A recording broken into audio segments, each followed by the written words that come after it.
नमस्कार। स्वागत है आप सबका राजनीति के इस अखाड़े में। मेरा नाम है अजय सीतिया। मित्रों, आज के इस वीडियो में मैं एक बड़ा खुलासा करने जा रहा हूं कि पाकिस्तान के किन 3 एजेंडों पर राहुल गांधी काम कर रहे हैं। इस वीडियो को ध्यान से देखिए और कृपा करके पूरा देखिए। यह बड़ा खुलासा है और आपको यकीन आ जाएगा। मैं तर्कों के साथ बात करूंगा। इससे पहले यह बता दूं कि अमेरिका का विदेश राज्य मंत्री डोनाल्ड लू इस समय भारत में है। इमरान खान और शेख हसीना ने इसी डोनाल्ड लू को उनकी सरकारें गिराने का जिम्मेदार बताया था। डोनाल्ड लू ने वहां विपक्षी दलों के साथ मिलकर उनकी सरकारों का तख्ता पलट किया। उन्होंने भारत के चुनावों से पहले पिछले साल अक्टूबर में राहुल गांधी से भी उज्बेकिस्तान में गुपचुप मुलाकात की थी। राहुल गांधी ने देश को यह कभी नहीं बताया कि वह उज्बेकिस्तान क्यों गए थे और वहां किससे मिले थे। डोनाल्ड लू के साथ ही राहुल गांधी भी अमेरिका दौरे से लौट आए हैं, जहां उन्होंने सिखों को खालिस्तान के समर्थन में भड़काने का काम किया, जिसके खिलाफ देशभक्त सिखों ने आज सोनिया गांधी के घर के सामने जबरदस्त प्रदर्शन किया है। खालिस्तानी गुरु पतवंत सिंह पुन्नू ने सिखों को भारत में असुरक्षित बताने के लिए राहुल गांधी का आभार जताया है। इस संबंध में मैं अपने कल के वीडियो में विस्तार से बता चुका हूं, इसलिए उसका दोबारा जिक्र करने की कोई जरूरत नहीं है।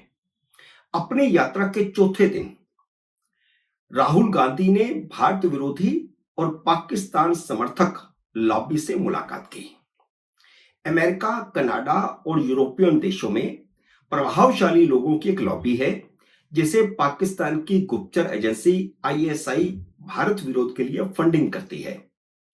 यह लॉबी सिर्फ पाकिस्तान का समर्थन और भारत का विरोध नहीं करती, बल्कि खालिस्तान का भी समर्थन करती है। इस लॉबी में अमेरिका की डेमोक्रेटिक पार्टी की सांसद इल्हान उमर का नाम सबसे ज्यादा प्रमुख है। वह अफ्रीकी मूल की मुस्लिम शरणार्थी हैं, जो मुस्लिम इलाके से चुनाव लड़कर के वहां की सांसद बन गई हैं।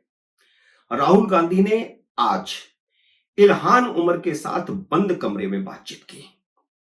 भारत की संसद का सर्वसम्मत प्रस्ताव है कि पाकिस्तान के कब्जे वाला कश्मीर भारत का हिस्सा है और उसे वापस हासिल करना है।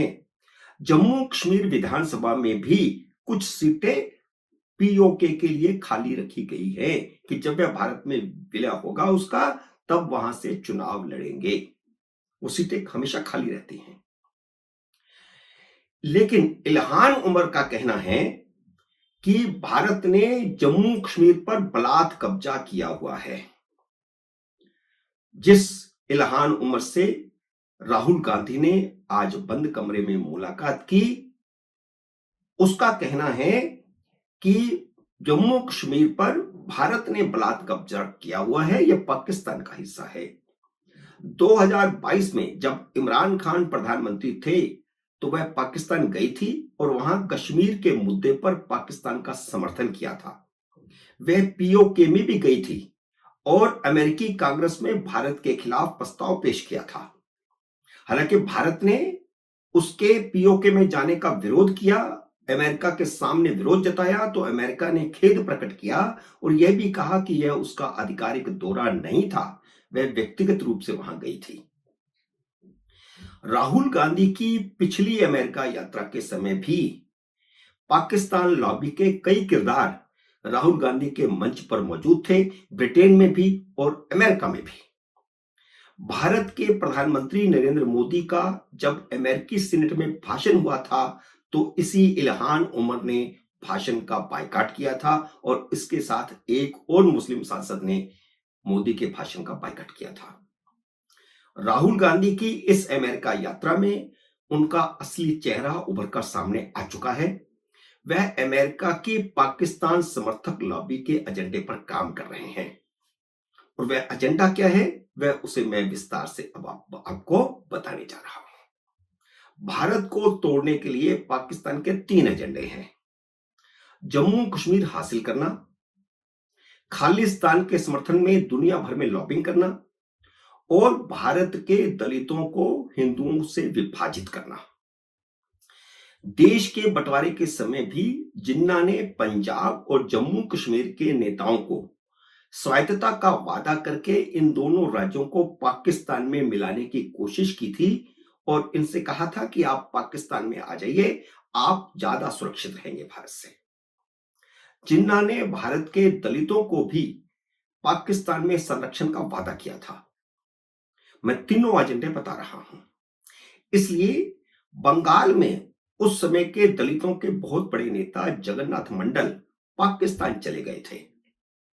उन्हें पाकिस्तान का पहला कानून मंत्री भी बनाया गया, लेकिन जल्द ही उन्हें एहसास हो गया कि पाकिस्तान में हिंदू दलित सुरक्षित नहीं है। इसलिए 1950 में वह इस्तीफा देकर के वापस आ गए थे और उनके खिलाफ एफआईआर भी वहां दर्ज की गई थी। अमेरिका में राहुल गांधी की मुलाकातों और उनके बयानों को गौर से देखिए। वह चीन का समर्थन कर रहे हैं, भारत को चीन के मुकाबले कमजोर बता रहे हैं और कह रहे हैं कि वह भारत में नहीं रहना चाहते। दलितों को भड़काने के लिए जाति आधारित जनगणना का समर्थन कर रहे हैं। देश में करें तो ठीक है, वे बाहर जाकर के भी कर रहे हैं। सिखों को यह कहकर के भड़का रहे हैं कि भारत में उन्हें धार्मिक आजादी नहीं है। जम्मू कश्मीर पर भारत का कब्जा बताने वाली पाक लॉबी से गुपचुप मुलाकात की है। इस मुलाकात में क्या बात हुई, वह उसी तरह कभी भी नहीं बताएंगे जैसे चीन के साथ हुए समझौते का अभी तक खुलासा नहीं किया है, जबकि जब वो एमओयू पर साइन कर रहे थे उस समय के फोटो लीक हुए थे जो आज भी इंटरनेट पर मौजूद हैं। लेकिन राहुल गांधी, सोनिया गांधी जो खुद वहां मौजूद थी, इन्होंने कभी भी देश के सामने ये बात नहीं रखी। अलबत्ता आशंका यह है कि कांग्रेस कार्य समिति को भी उन्होंने कभी नहीं बताया कि राहुल गांधी ने चाइना के साथ किस समझौते पर दस्तखत किए थे।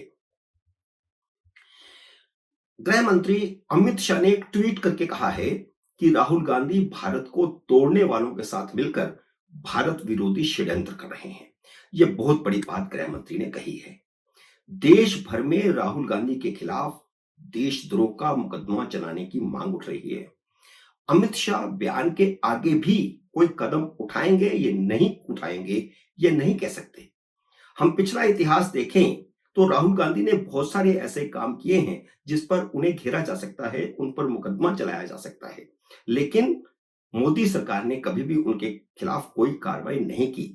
इसलिए मैं कहता हूं कि नहीं कह सकते कि इतनी बड़ी बातें सामने आने के बावजूद गृह मंत्री अमित शाह सिर्फ ट्वीट पर लिखेंगे या कोई कार्रवाई भी करेंगे, लेकिन उन पर दोहरी नागरिकता की तलवार कभी भी लटक सकती है, क्योंकि सुब्रमण्यम स्वामी की शिकायत पर अब जांच शुरू हो चुकी है। मित्रों, उम्मीद है मेरा यह वीडियो आपको पसंद आया होगा। इसे लाइक और शेयर कीजिए। अगर आपने मेरे यूट्यूब चैनल को अब तक सब्सक्राइब नहीं किया तो कृपया सब्सक्राइब करके अपना आशीर्वाद दीजिए। जल्दी मिलते हैं अगले वीडियो में किसी अन्य विषय के साथ। तब तक नमस्कार।